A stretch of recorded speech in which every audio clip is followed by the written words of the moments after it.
ભીમાજીએ જ્યારે ઔરંગઝેબની જેલ તોડી, યુવાધન છે એને ઘણું બેઠું, એને કહું થોડુંક શિવાજીને વાંચતા રહેજો, નકર કોઈ બોલ્યા હોય અમારે જેવા એનું સાંભળતા રહેજો. આ વેલેન્ટાઇન ડે માં હાવ નકરા ગુલાબ લઈ નીકળી પડે છે, એનાથી છેટા રહેજો. પ્રેમની ના નથી હો, શુદ્ધ પ્રેમમાં કોઈ વાંધો નથી. પ્રેમના ઉમટા પૂર એમાં અણતારું ઓબા લીએ, બાકી તરિયાવ તાગ લીએ ભમરિયું વિધીને ભૂદરા. પ્રેમ ના ઊંડા પુરાણ કોઈ વ્યાસથી ન વંચાણા, ઈ તો લોહીથી લખાણા, એને કોક ભેદું જાણે ભૂદરા. પ્રેમના પ્રાગવડ હેઠ અહીંયા કંઈક પ્રિતાળું પોઢી ગયા, બાકી રાકા રોતા રિયા ભૂંડાન મોયે ભૂદરા. ઈ શુદ્ધ પ્રેમ વસ્તુ જુદી છે આખી, પણ જેને પ્રેમ શબ્દની જ ખબર નથી અને નીકળી શાયરીમાં તો ઉતરી જાય. મેરે જનાજે में सारा शहर निकला, मगर वो जालिम न निकली, जिनके लिए मेरा जनाजा निकला. नरवो धूप जेવો પાઉં ભાજી ખાશો ને હું કામે કહેશો જનાજા નીકળ્યા. આવ એમ નીકળ્યા. અને પ્રેમમાં કેવા કેવા ગીતો, મારી નહીં તો કોઈની નહીં. આને તમે પ્રેમ કહો છો, મારી નાખવાનું. મને અમુક વાતો નહીં, પણ આમાં બધા અમુક ગાંડા બહુ થઈ જાય ને એટલે અમુક વાત ધરાર કરવી પડે. હમણાં એક છોકરીને છોકરાને બેન બગડ્યું હામું, એટલે છોકરીએ કહી દીધું મને બોલાવતો ને આજ પછી આ વાત મારે નહીં, પણ મને કેવી જરૂરી છે એટલે કહું છું. અને પછી તો ઓલો તો બિચારો રોવા માંડ્યો, શું કરે બીજું તો હવે. હા, અને પછી બીજું તો કાંઈ થાય નહીં એટલે રોવા માંડ્યો. પછી રોતા રોતા કે મેં તને ફોટો આપ્યો તો ઈ તો આપી દે, મેં તને ફોટો આપ્યો તો ઈ તો મારો દઈ દે. ઓલો છોકરો ઓલો છોકરીને કે કાંઈ નહીં હવે તને નહીં બોલાવું, પૂરું આપણે બીજું હું, પણ મેં ફોટો આપ્યો તો ઈ તો દે. તો છોકરીએ ઠેલો ઠેલ્યું, આમાં તારો ઈ લઈ લે. અરે તમને કરડે કાળોતરો નાગ, તમને આ ભારતની પરંપરા છે હે, એટલે અમારે આ વાતો લઈ નીકળવું પડે છે સાહેબ. બહુ દુઃખ થાય છે ભારતીય. અને આજે આખા વર્લ્ડની દ્રષ્ટિ આપણા ઉપર છે હો. માણા હજારો કિલોમીટરની ઝડપે આકાશમાં દોડવા શીખી ગયો, પણ ધરતી માથે કેમ હાલવું એ ભારત પાસેથી શીખવું પડે.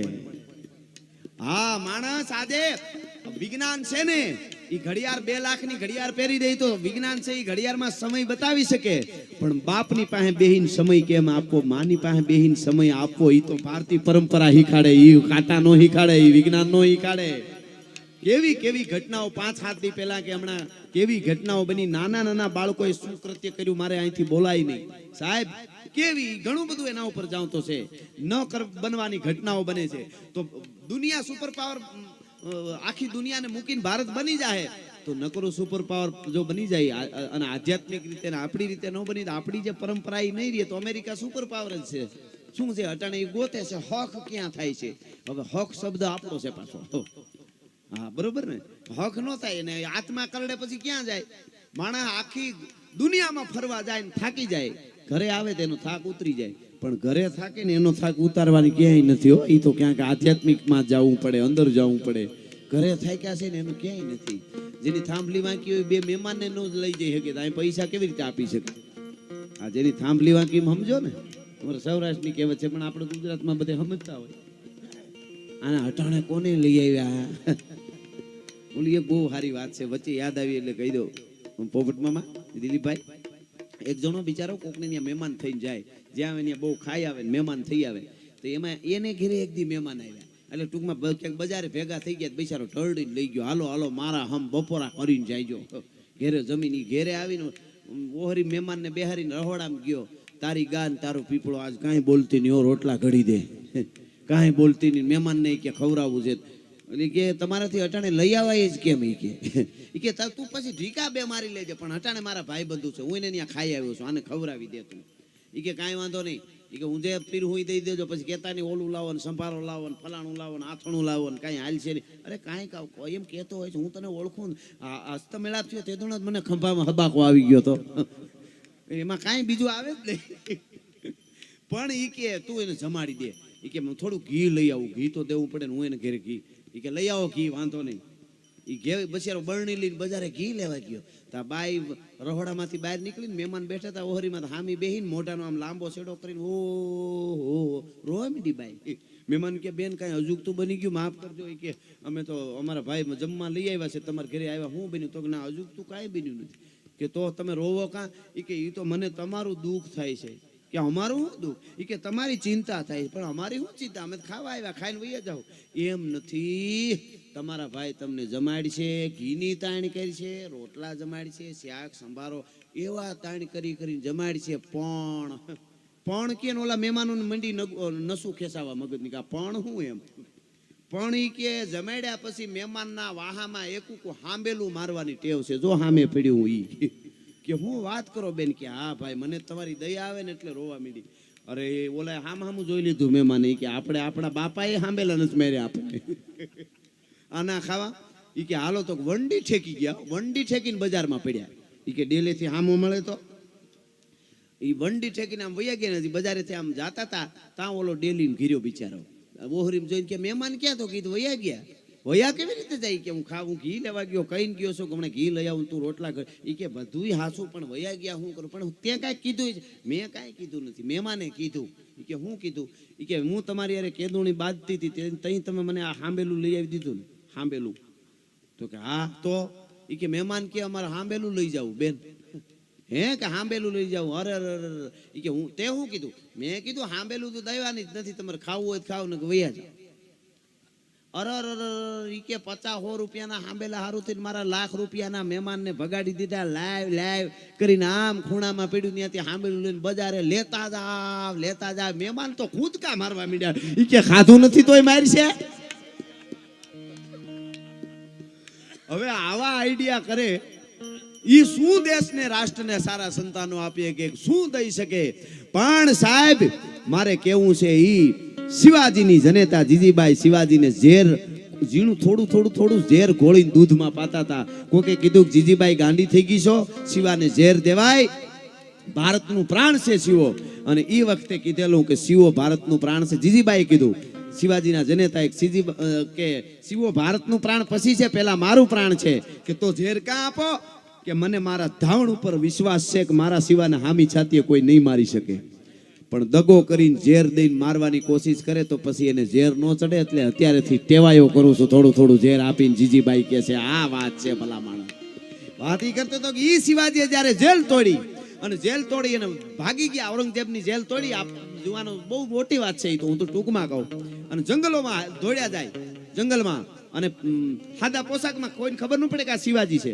અને એમાં એક નાનું એવું ફળિયું, નાનું એવું ઝૂંપડું, સાંજે અંધારું, ઝીણો વરસાદ વરહે, એ ઝૂંપડામાં ઘરી ગયા શિવાજી મહારાજ. એક ડોસીમાં હાંડલામાં ખીચડી મૂકેલી બાળકો માટે, દીકરાના બાળકો માટે ડોહીમાં ખીચડી કરે. એમાં શિવાજી જઈને ઉભા રહ્યા. માં ખાવા દઈશો? કે હા મારા છોકરા રે તને ખીચડી છે એ આપીશ. એને એમ કે કોઈક અતિથિ આવ્યો, એને ખબર નહીં કે આ શિવાજી છે. શિવાજી બેહી ગયો, બાળકો બેઠા, ખીચડી ઉતારીને પતરાવડામાં બધાને ખીચડી આપી. ડોસીએ એ ખીચડી બધાને આપી. એમાં કોઈ ઉતાવળું બાળક હશે અને ખીચડીમાં આમ હાથ બોળી દીધો, ઉતાવળી એમાં ખીચડી હાથ બળી ગયો. બાળક રાડે થયું, મારો હાથ બળ્યો. તઈ ડોહીએ કીધું અરે બેટા તું પણ બહુ ઉતાવળો, તું ખબર વગરનો શિવાજી જેવો છો, શિવાજી જેવો ઉતાવળો ને ખબર વગરનો છો. એ ઉતાવળો ને ખબર વગરનો છો શિવાજી જેવો કીધું. એટલે શિવાજીના હાથમાં કોળિયો આમને રહી ગયો. એટલે કીધું ડોહીમાં તમે મને ઓળખો છો? કે ના હું નથી, તું તો અતિથિ કોક જે હોય. તો કે તો શિવાજી કોણ છે? એટલે ડોહીમાં કે તને ખબર નથી શિવાજી કોણ છે? તો ના, તો હિન્દુના પેટનો જ ન કહેવાય. ડોહીમાં આવું કીધું. તો કે જે હોય માડી, પણ શિવાજી ને ખબર વગરનો છે અને શિવાજીને ખબર નથી પડતી. શિવાજી ઉતાવળો બોય ઈ તો કયો, ઈ શું કારણ? ડોહીમાં કે શિવાજી આવી રીતે જ ગરમમાં હાથ નાખે છે, આ મારા છોકરાએ નાખી દીધો એમ. નકર ઔરંગઝેબને એનો લાગ લઈને ઠરતું હોય, ઈ બાજુથી મારવાના હોય, ઈ બાજુથી સડાઈ કરીને એને હારે યુદ્ધ કરવાના હોય. અને ઊભો થઈ ગયો શિવાજી અને કીધું કે મારી હું જ શિવાજી છું. હવે ગોરીલા યુદ્ધ કરીને શિવાજી કે ઔરંગઝેબની હું હરામ ન કરું તો જીજીબાઈનો દીકરો નહીં, ભલા બાણા જીજીબાઈનો જાયો નહીં, શિવાજી મહારાજ કહે છે. હા, અટાણે ઘણા એમ કહે છે કે તમે સનાતનીઓ વિજ્ઞાન દુનિયા મંગળમાં જીવન શોધે છે ત્યારે તમે પ્રતિષ્ઠાઓ કરો છો રામની. એને એક જવાબ છે મારા વતી અને આપ બધા વતી હું જવાબ આપું છું. ઘણા એમ કે ભાઈ તમે અત્યારે મંગળમાં જીવન ગોતે છે વિજ્ઞાન દુનિયા, ત્યારે તમે આ પ્રતિષ્ઠાઓ કરો છો. એને એટલું જ કહેજો કે દુનિયા અટાણે મંગળમાં જીવન ગોતે છે. અમારા પ્રભુ રામે ત્રેતા યુગમાં જીવનમાં મંગળ કરી દીધું હતું, એટલા માટે આજે અમે એની પ્રતિષ્ઠાઓ કરી છે. ભલા માણસ, એટલા માટે રામ હાચો હાજ આપણામાં જાગ્યા બેઠેલા બધાને યુવાનો, માતાઓ બહેનો ને યુવાનોને કહું કે આપણાથી કોઈ ખોટો કચરો ક્યાંય ન ફેંકી માનવું. આપણામાં રામ આવી ગયો. આપણે કહીએ ને રામ આવ્યા, રામ વયા ગયા. માણા ગામડામાં કહેતા પેલા ગુજરી જાત કે એના રામ વયા ગયા, પૂરું થઈ ગયું. કોઈ માણા આવડું કામ કરે ને તોય કહેતા કે એના રામ વયા ગયા, નકર આવું કામ થોડું કરે. ઈ રામ આવ્યા હે, ઈ રામ આયેંગે, એને કેડે થોડી કે ચાલવાની કોશિશ કરીશું. એટલે રાઘવેન્દ્ર સરકાર મારી તમારી ઇજ્જત અને માગવાનું ઈ જ ભગવાન પાસે. પૈસા તો અમારી લાયકાત હોય તો આપજે, ના નથી એ સબ માયા હે, ઇસકા ક્યાં કરે એમ નો હાલે. આ બધા બિલ ભરવા પડે કાલે પાછા. તમારી તાકાત હોય એટલા રૂપિયા કમાજો. તમે તમારે યુવાનો પણ પાછો દેશને, રાષ્ટ્રને, ધર્મને જરૂર પડે ત્યારે વાપરશો એટલે જોગમાયા કોઈ દી ખૂટવા નહીં દે. એ વાત એટલી જ હકીકત છે. હા, અને હવે આપણે બધું જ્ઞાતિવાદનું બધું ભૂલીને આપણે એક થઈને ભારતને સુપર પાવર બનાવવો છે. એટલે બસ આપણી પાસે બધુંય છે. અટાણે યુવાનો વધારે વધારે ભારતમાં છે. અટાણે આપણી પાસે 15 વર્ષ મોકો છે, 15 થી 20 વર્ષ છેલ્લો મોકો છે ભારત માટે જે કાંઈ કરવું, રાષ્ટ્ર માટે જે કાંઈ કરવું, યુવા ધન, અને ઈ કરી દઈએ એટલે ઘણું છે. અને એટલે મને આ સપાખરું યાદ આવે. લડ્યા હલ્દી મેદાન માંથી યવલોની ધોધ હંદ ભર ભાને આજા સાહેબ ભોગ લોની ધોધ માંથી યવલો તાટીકો રાણો હટીકો એકતાવીના કપૂના મંડાળ માંડ્યા રાજપૂતી ફૌજ માથે ધોઈ લડ્યા નર બેકા મહાદેવ નામધારી. વાહ વાહ વાહ. જો આવડા બાળકોને આ ઘોળ કરવા શીખાડે ને એ બહુ સારા સંસ્કાર છે. હા, નકર તો હું જ કોકનું લઈ લેવા સિવાય કે આવડતું જ ન હોય. હું નહીં દેવું, તું ક્યાંથી દે? તારી પેટીયું દીધું નથી. એ તો દેતા હોય અહીંયા દે ને. હું કાયમ મારા પ્રોગ્રામમાં કહું, મારી વાતો ઈ જ સાંભળી કે જેના ઉજળા સંસ્કાર હોય, જેના લોહીના ગુણ હોય. બાકી લોહીનો ન હોય, કોઈનો ન હોય, એની પાસે બેહતાય નહીં. મિત્ર કરો તો યુવાનો હારા કરજો, નકર એકલા રહેજો. માવા હારું થઈને ખિસ્સા ફાડી નાખે એનાથી શેટા રહેજો. એવા મિત્રો ન કરતા. પાન હારું થઈને પાટા મારી લે, એને શું એની પાસેથી લઈ લેવું?